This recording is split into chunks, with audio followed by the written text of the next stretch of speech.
بسم اللہ الرحمن الرحیم۔ فرعون کے دربار میں بے شمار باندیاں تھیں۔ ان باندیوں میں سے ایک باندی بی بی مساطہ مومن ہو چکی تھی۔ حضرت موسیٰ علیہ السلام کے رب پر ایمان لے آئی تھی۔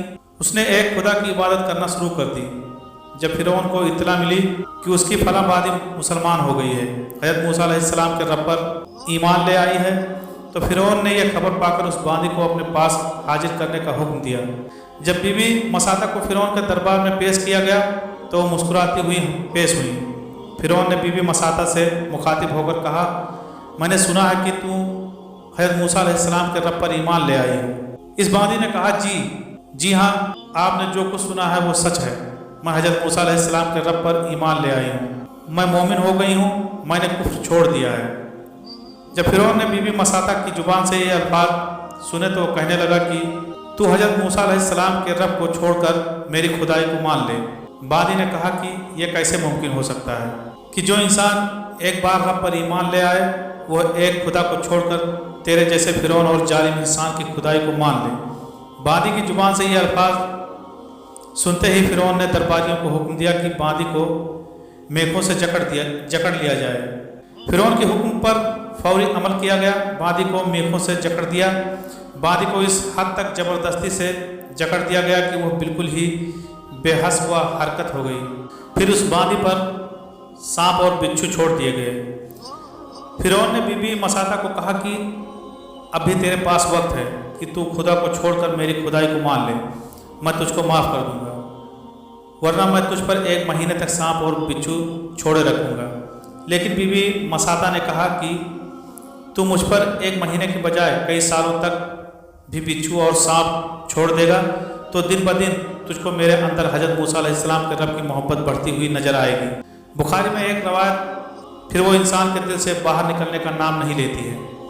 ظالم بادشاہ فرعون تو بی بی مساطہ کو 1-2 مہینے کیا، اگر تو بی بی مساطہ کے اوپر کئی سالوں تک بھی بچھو اور سانپ کو چھوڑے رکھے گا تو اس کی محبت میں کمی نہ دیکھے گا، بلکہ ہر روز اس کا جذبہ اپنے رب کی طرف بڑھتا ہوا ہی دیکھے گا۔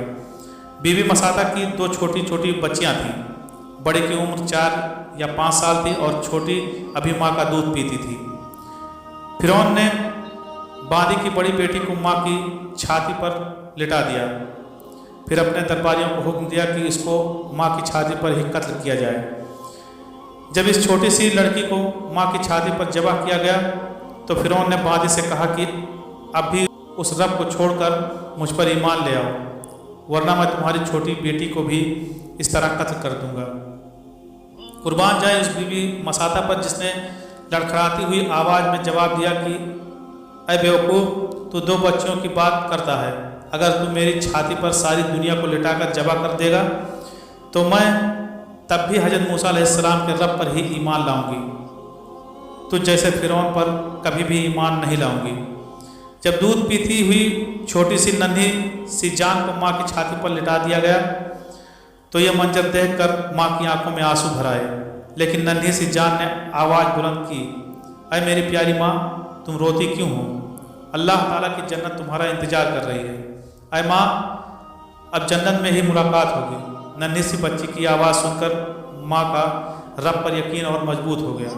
دوسری طرف فرعون نے دودھ پیتی ہوئی بچی کو ماں کی چھاتی پر لٹا کر ذبح کر دیا۔ جب چھوٹی سی جان کو ذبح کیا تو ماں سے یہ برداشت نہ ہو سکا، ماں بھی اس دنیا فانی سے پردہ کر گئی۔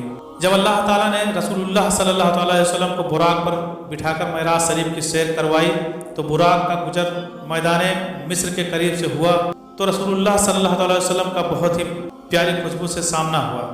رسول اللہ صلی اللہ تعالیٰ علیہ وسلم نے جبرائیل علیہ السلام سے پوچھا، اے جبرائیل علیہ السلام، کیا یہ جنت کی خوشبو ہے؟ جبرائیل علیہ السلام نے عرض کیا، یا رسول اللہ صلی اللہ تعالیٰ علیہ وسلم، جنت تو ابھی کافی فاصلے پر ہے۔ رسول اللہ صلی اللہ علیہ وسلم نے فرمایا، پھر یہ اتنی پیاری خوشبو کہاں سے آ رہی ہے؟ حضرت جبریل علیہ السلام نے عرض کیا، یا رسول اللہ صلی اللہ تعالیٰ علیہ وسلم، یہ فرعون کی بیٹی کو کنگھی کرنے والی باندی بی بی مساطہ کی قبر ہے، قبر سے خوشبو آ رہی ہے۔ قربان جائیں ایمان لانے والوں پر، دیکھو اللہ تعالیٰ پر سچے دل سے ایمان لانے والوں کی قبر سے بھی خوشبو آتی رہتی ہے۔ اللہ تعالیٰ سے دعا ہے کہ اللہ تعالیٰ ہم سب کو سچا اور پکا مومن بنا دے آمین یا رب العالمین۔